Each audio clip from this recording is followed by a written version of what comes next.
Hey, welcome back to Dr. Pat TV. We're looking at part B, the second part of this domain and range section that I'm working on, and still doing some graphs, but I'm just doing piecewise functions. And so when doing piecewise functions, this is kind of how I play it, how I work it.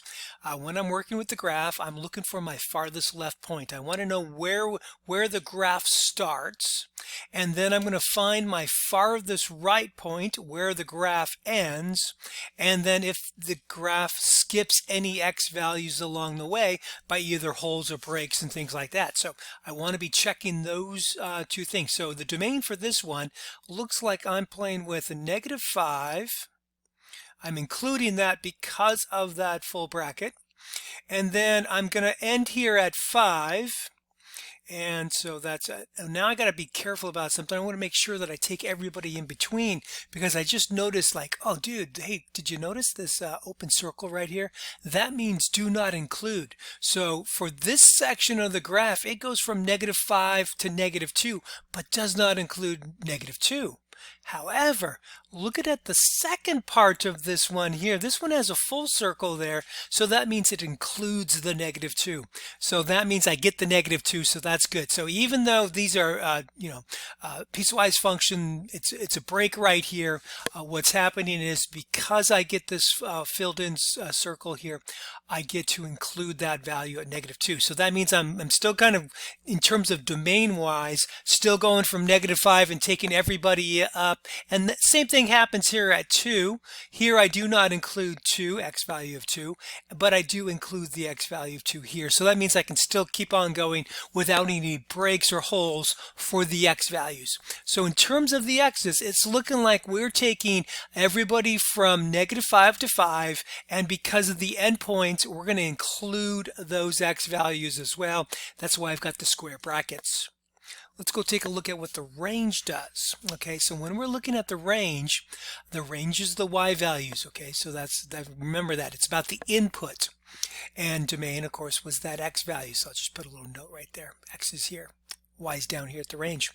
Okay, so instead of going left to right, range goes low to high. So I'm looking at the lowest y value going up to the highest y value. And then I got to be careful about if I skipped any values because of any holes or breaks. Okay, so starting off with this thing is like, hey, look what I've got here. I have this this y value of -3, but then I just jump to my next y value is 0. So here's my y value of 0. And then for this part of the graph, it goes 0 all the way up to 4. But this part of the graph over here goes from 1 to 5. So what I'm looking at here is, even though I'm not continuous, each part of the graph is continuously going from 0 to 5. These two together will make a range that's continuous in terms of 0 to 5. So I know that I'm going to have a 0 to 5 portion. Okay. And then also what I'm going to have here is I'm going to have a y value of -3. So I'm going to have -3, and then I'll just put a little and sign there, with the 0 to 5 kind of thing. Okay, so that's kind of what we're looking for our range. So a y value of -3, and then y values from 0 to 5 including. Now what I'm doing is I'm bringing in for this example. We just did the example already from the graph. I'm just bringing in the symbols for the piecewise function. Okay, so there's our expression, there's our piecewise function. And so how do we do a domain and range when given the symbols? Because that's what I'm going to transition to in the third part of these videos for domain and range. So when we're looking at the symbols, the symbolic form of a function, especially a piecewise function, right here is where you're going to get your domain. This is all the information about the domain of a piecewise function.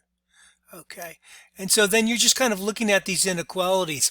The farthest left, the lowest x value is -5. We go to -2. Notice we do not include here. That was why that open circle there is. But then notice we do include it here. So that means we're going from -5, we include the -2 up to 2. Oh, but don't include here, but we pick it up here, and that's what's happening there. Did not include it on this part of the graph, but we picked it up on the other part of the graph because of these inequalities. Because we have these inequalities that allow us to be equal, we are basically going from -5 all the way through to this 5 right here. And so that's where our domain of -5 to 5 is still working for us. So looking at the symbols, this domain works the same way for us. Okay, now when we're working the range, oh my gosh, here's the catch for a range. Range is a really involved kind of thing. You need to know what your functions look like. So in order to talk about ranges, we would need to understand, hey, this is looking like a parabola that's been shifted to the left. Its lowest y value is 0, and its highest y value will be at -5, at an x value -5. So you're going to have to, in order to do range from the symbols, you're going to have to know some basic things about this, where the vertex of is for a parabola. If we're looking at numbers, just a number right here, -3, well, that makes the range really easy for this section because it's a horizontal line and every y value has -3. So that's working for us as well. The second part here is you're going to have to understand that, hey, that's a line. And so you're going to have to figure out, okay, where does this line stop and start depending on what these x values are. So what you got to do, if you're going to look and analyze these things, you're going to have to bring your x's into the functions to see where we're starting, where we're ending. For a parabola here, you're going to need to know what your vertex is, and then you're going to have to bring these x's in to see who's got the highest y value. That's if you're doing it symbolically rather than graphically. It is more challenging to do range symbolically than it is to do domain. Domain is pretty straightforward. I'll talk about that in the next section. So just kind of give you an example of piecewise functions, very straightforward in terms of domain. It's already listed for us. Range is where we're going to basically have to graph them or have a really good understanding of what each of those functions do. So thanks for watching this. That's part B. So I'll be going on to part C when we start looking at symbolic functions of it. Thanks.